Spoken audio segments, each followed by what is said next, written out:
चलिए let's start the things, बिल्कुल basics से स्टार्ट करेंगे, ठीक है?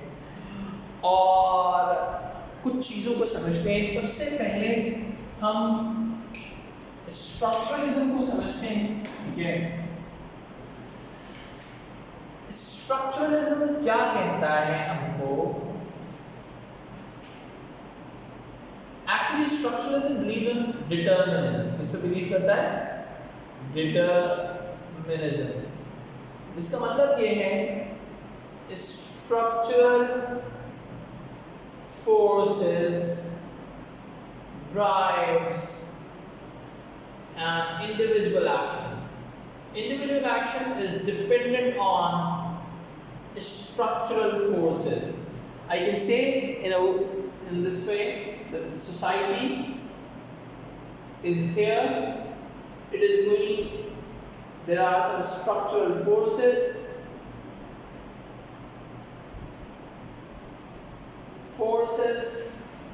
And these structural forces are going to create an impact on individual action. It means individual action is dependent on the structural forces. Am I right? ठीक है? इसको हम macro sociological approach भी कह सकते हैं, ठीक है? इसका मतलब ये है कि there is something within the society जो इंडिविजुअल एक्शन को ड्राइव कर रहा है, जो इंडिविजुअल एक्शन को ड्राइव कर रहा है। इंसान को एक फ्री विल के ऊपर बेस नहीं करता स्ट्रक्चरलिज्म। फ्री विल का मतलब है every individual is open to do whatever he wants, she wants to do. Am I right? But if you talk about determinism, determinism is all about the what the structural forces drives an individual action. Am I right? ठीक है? अब सबसे पहले हमारे पास जो चीज आती है उसको हम कहते हैं कंसेंसस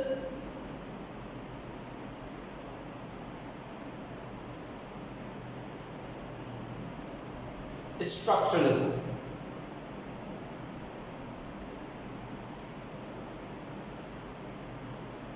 सही, कंसेंसस स्ट्रक्चरलिज्म क्या होता है?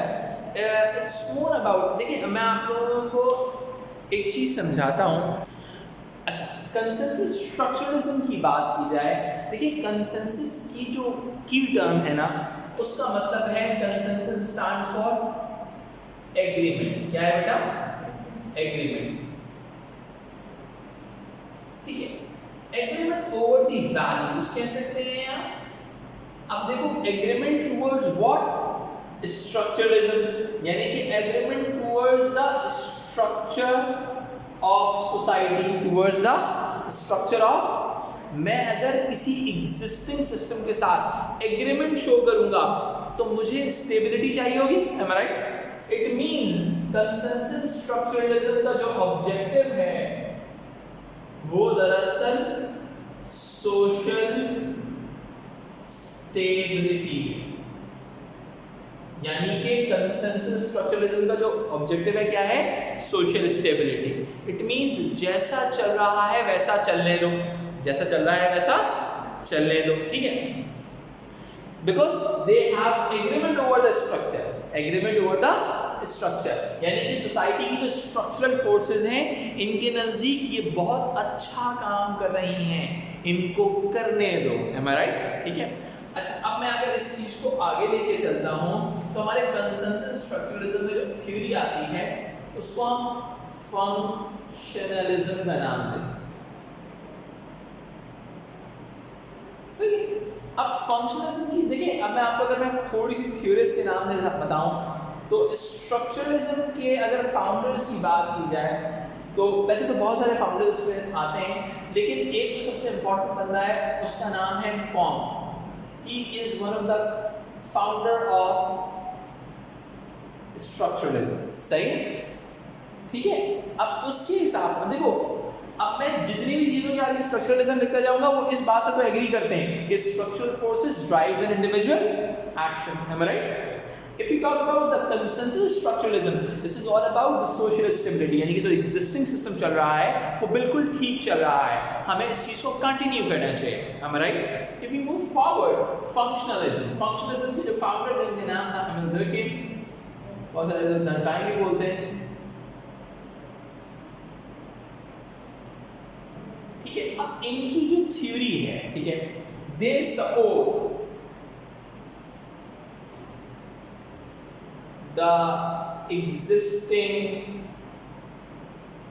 social order, यानी कि जैसा सिस्टम चल रहा है वैसा चलते रहना चाहिए, जैसा सिस्टम चल रहा है वैसा चलते रहना चाहिए, ठीक है।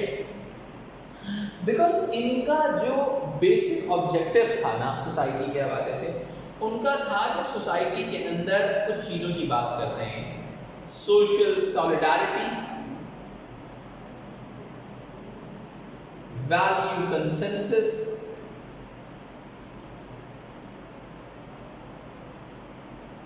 अगर मैं इन चीजों की बात करूं आगे तो इसका मतलब क्या होता है,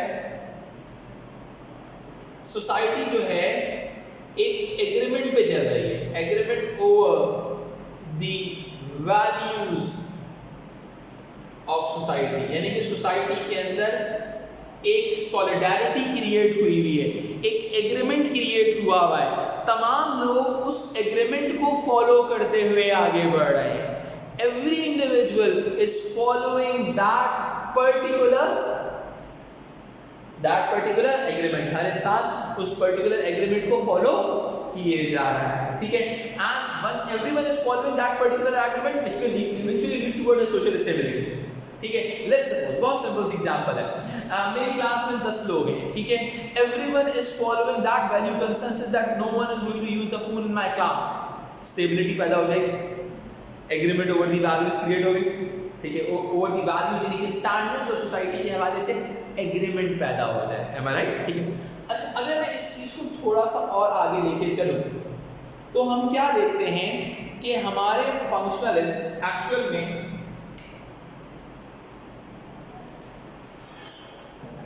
ये क्या करते हैं, हमारे फंक्शनलिस्ट सपोर्ट करते हैं, they support the social institutions, they support the social institutions, क्यों? Due to the functions of social institutions,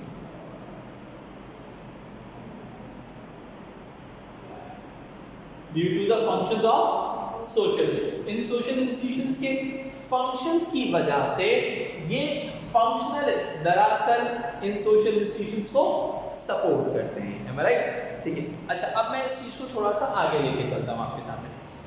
अब देखिए, फंक्शनलिस्ट की कुछ थ्योरीज हैं हमारे सामने, हमारे पास फंक्शनलिज्म की अगर मैं कुछ थ्योरीज की बात करूँ,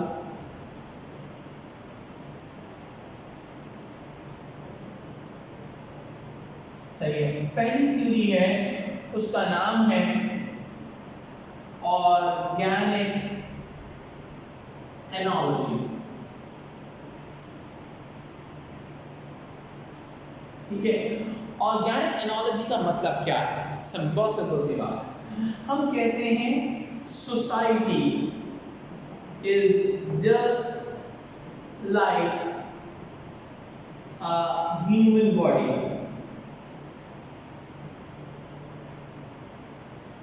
सही, society is just like a human body and social institutions are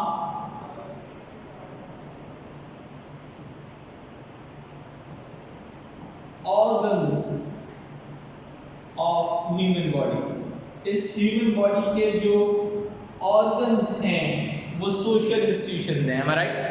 हमारी बॉडी के अंदर ये जो सोशल इंस्टीट्यूशंस होते हैं ये दो काम करते हैं, दे यूज टू फंक्शन प्रॉपर्ली, जिसकी वजह से हमारी ह्यूमन बॉडी एक्ट करती है, ठीक है।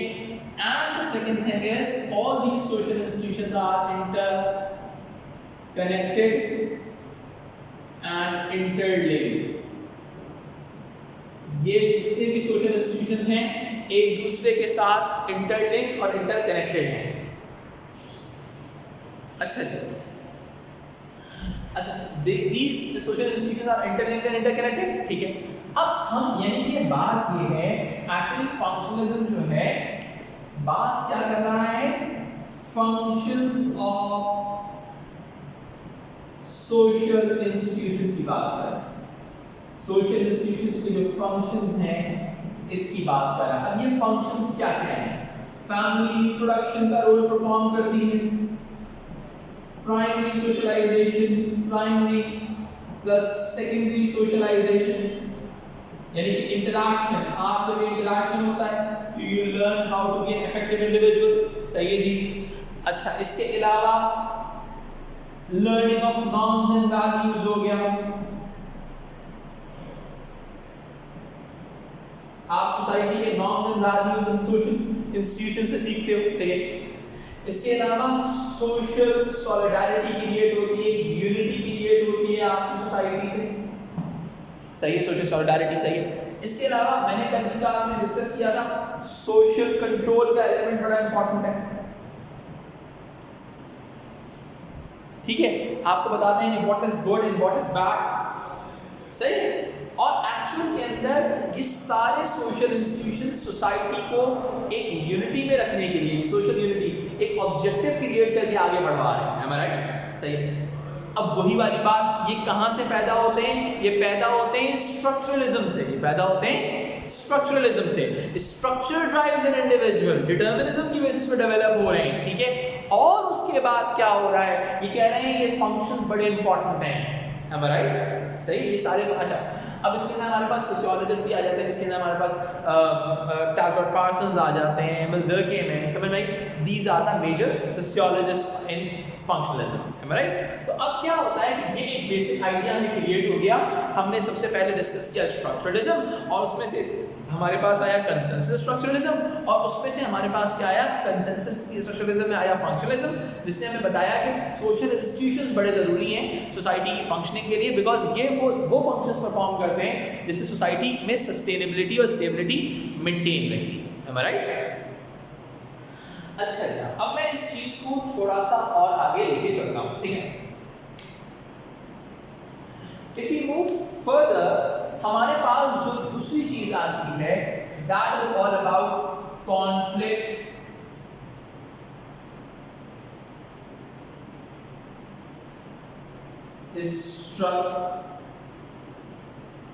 स्ट्रक्चरलिज्म। सही है। Conflict structuralism. ठीक है। अब कंसेंसस स्ट्रक्चरलिज्म, देखो ये भी वही कहेगा, इनके नजदीक भी डिटरमिनिज्म एग्जिस्ट करता होगा। M I right? ऐसा नहीं है कि डिटरमिनिज्म में जहां स्ट्रक्चरलिज्म आ गया वहां पर डिटरमिनिज्म आ जाएगा। यानी कि डिटरमिनिज्म का मतलब ये है कि इंडिविजुअल खुद से कुछ नहीं है, तो there are some social forces जो इंसान को आगे बढ़ा रहे हैं। ठीक है। लेकिन ये जो कॉन्फ्लिक्ट की बात है, ये लोग बात करते हैं सोशल चेंज। आसान अल्फाज में बोलूं तो ये लोग बात करते हैं रेवोल्यूशन की। They are against the existing social order, यानी कि ये लोग एग्जिस्टिंग सोशल ऑर्डर के खिलाफ। Once I will say they are against the existing social order, तो इनके नजदीक इनको लगता तो यही है कि कोई फोर्स इंसान को एक्ट कर रही है towards particular action, but the thing is this, they are arguing this thing that this social force and or this system is not good for the society, is not good for the society के लिए ये system सही नहीं है। सही। अब society के लिए सिस्टम सही क्यों नहीं है? उनको एग्जिस्टिंग सोशल ऑर्डर से कोई ना कोई इश्यूज जरूर होंगे। M I right? ऐसा ही है बेटा। अब मैं इस चीज को थोड़ा सा और आगे लेके चलता हूं। हमारे पास कॉन्फ्लिक्ट स्ट्रक्चरलिज्म में दो मेजर अप्रोचेस आती हैं। ठीक है। हमारे पास पहली अप्रोच जो आती है उसका नाम है मार्क्सिज्म। अब देखो, चूंकि स्ट्रक्चरलिज्म आया हुआ है तो बात यह है, ये भी डिटरमिनिज्म पर यकीन रखेगा। ठीक है। लेकिन अगेंस्ट होगा, कॉन्फ्लिक्ट है तो अगेंस्ट होगा एग्जिस्टिंग सोशल ऑर्डर के। सही है। जो एग्जिस्टिंग सिस्टम चल रहा है उसको कहीं ना किसी लेवल के ऊपर आके अपोज करेगा। Am I right? Marxism is against the class inequality. उसको लग रहा है कि एग्जिस्टिंग सोशल ऑर्डर जो है वो क्लास इनइक्वालिटी रिप्रोड्यूस कर रहा है। क्या रिप्रोड्यूस कर रहा है? Class inequality. उसके नजदीक इस बात से एग्री करता है कि there are some structural forces जो इंडिविजुअल एक्शन को डेवलप कर रहे हैं, ठीक है, लेकिन उसको लगता है ये जो स्ट्रक्चरल फोर्सेस हैं ये दरअसल एक्चुअल के अंदर हमारी सोसाइटी में क्लास इनइक्वालिटी रिप्रोड्यूस कर रहे हैं, ठीक है जी। अच्छा, अब मैं अगर इसकी फर्दर बात करूं तो they are against the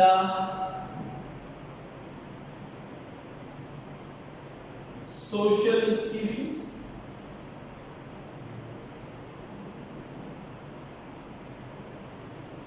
because उनको लगेगा कि सोशल इंस्टीट्यूशंस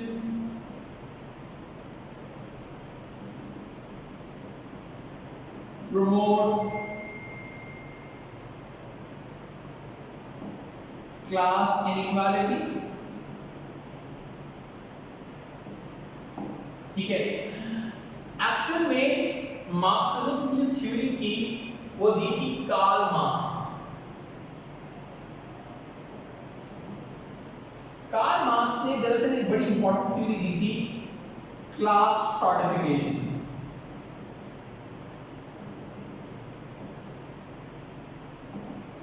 सोसाइटी में उसने कहा था there is a difference, there are two major classes. Society में क्या है, there are two major classes. एक है कैपिटलिस्ट क्लास, जिसको उसको बुर्जुआजी का नाम दिया था, जिनके पास वेल्थ है, जिनके पास कैपिटल है, सही है। सोसाइटी में कैपिटलिस्ट क्लास, सही है। ये लोग दरअसल इसके नजदीक owners of means of production, यानी कि ये लोग इंडस्ट्रीज के ओनर हैं। क्या है बेटा, ये लोग इंडस्ट्रीज के ओनर हैं, ठीक है जी। Owner of means of production यानी कि इंडस्ट्रीज, ठीक है। फिर हमारी सोसाइटी की दूसरी क्लास है, वो है वर्किंग क्लास, जो आपके वर्कर्स हैं, स्किल्ड और अनस्किल्ड वर्कर्स की बात है, सही है। ये क्या है, ये वर्कर्स हैं जो अनस्किल्ड भी हो सकते हैं और स्किल्ड भी हो सकते हैं। अब कहने का मतलब ये है कि जो एक कैपिटलिस्ट क्लास होती है ये एक्सप्लॉइट करती है आपकी वर्किंग क्लास को। Capitalist class used to exploit the working class, यानी कि वर्किंग क्लास को ये एक्सप्लॉइट कर रही है। समझ रहे हो मेरी बात, ठीक है। तो एक्चुअल में मार्क्सिज्म चाहता है, अगर मैं मार्क्सिज्म के ऑब्जेक्टिव की बात करूं तो सोसाइटी में क्लास इक्वालिटी चाहता है कि सोसाइटी के अंदर तमाम क्लासेस, तमाम इंसानों के साथ बराबरी का सलूक रवा रखा जाए, ठीक है जी। अब मैं अगर इस चीज को और फर्दर लेके चलूं, कॉन्फ्लिक्ट स्ट्रक्चरलिज्म के साथ ही चलता रहूं, ठीक है, तो मुझे क्या समझ में आता है, एक कॉन्सेप्ट आता है हमारे पास जिसको हम क्या कहते हैं, फेमिनिज्म, सही है। ये भी अगेंस्ट होगा, एक्चुअल में ये अगेंस्ट है gender inequality,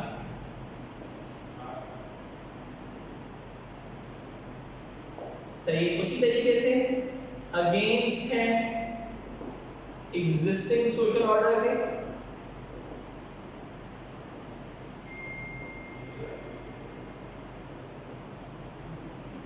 against existing social order के, ठीक है।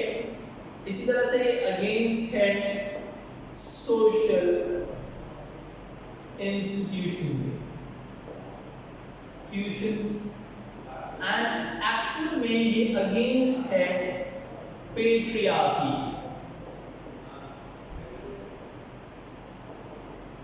Patriarchy stands for what? The male dominancy within the society. The male dominancy within the society. ये मेल डोमिनेंसी के खिलाफ है, सही है।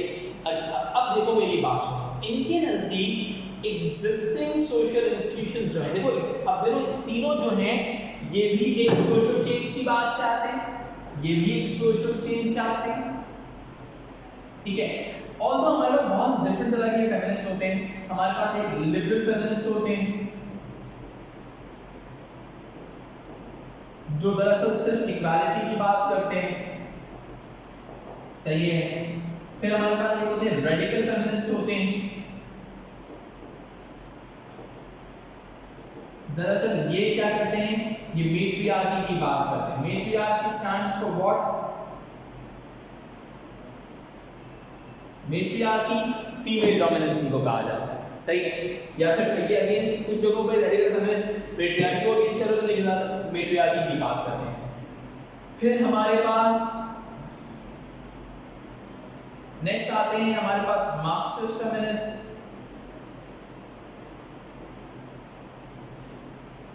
ये इम्पैक्ट ऑफ क्लास इनइक्वालिटी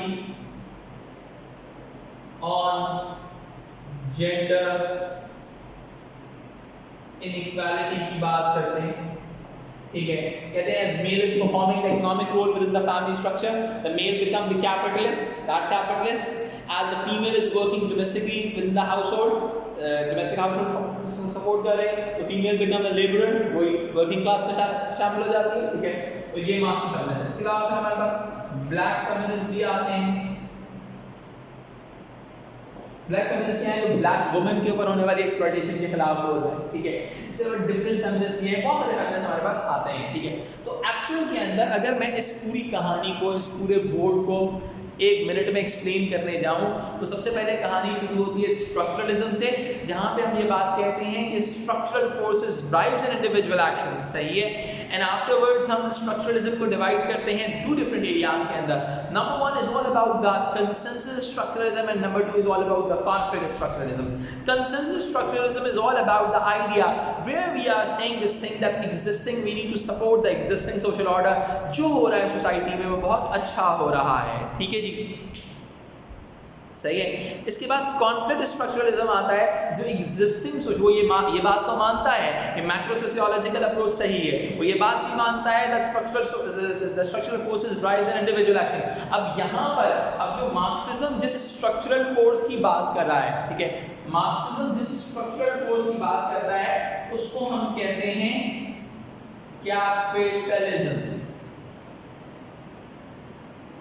सही है। They are against the capitalism, सही। अब देखो यहाँ पर ये सोशल फोर्स की बात कर रहे थे, ये वो पेट्रियार्की है, ये capitalism as a social force की बात कर रहे हैं, जो सोसाइटी में इनइक्वालिटी बेस्ड सिस्टम चला रहा है। इनके नजदीक existing social order is promoting the class inequality, इनके नजदीक existing social order is promoting the gender inequality, और इनके नजदीक existing social order is very good, we need to support the existing systems, am I right. अच्छा, अगर मैं functionalist की बात करूं तो फंक्शनलिस्ट दरअसल they are going to support all the social institution, सही है। उनके नजदीक all the social institution are contributing towards the social solidarity and the collective conscience और the value consensus within the society. Any confusion? There is any ask, you can ask me. Okay, so according to functionalists, all the social institutions are contributing towards the value consensus, the collective conscience and the social solidarity within the society. While according to Marxists and feminists, the existing social order is contributing towards the class inequality and the gender inequality. Am I right? The existing social order is supporting the class inequality and the gender inequality. Got it? But according to the functionalists, the existing social order is promoting the collective conscience, the collectivity within the society, the social, the value consensus, the collective conscience and social solidarity within the society. According to them, according to functionalists, the social institutions are very important because these social institutions are contributing towards all these good things. Okay, but according to functionalists, feminists, and Marxists, the existing social institutions are not good at all. Am I right? These social institutions are promoting the class inequality, ideologically, politically. Okay, how is this? So I'm going to share one very important thing. For the functionalists, so if I'm going to talk about the functionalist perspective, the society is made up of multiple subsystems. सही है? एक concept होता है Indian society is made up of multiple subsystems, जैसे मैंने organic analogy की बात की, ठीक है। अब एक सबसिस्टम होता है जिसको कहते हैं हम पॉलिटिकल सबसिस्टम, सही है, which is going to control by the state. The second subsystem is all about economic subsystem, which is going to be controlled by the workplace and social institution. The third subsystem is cultural subsystem.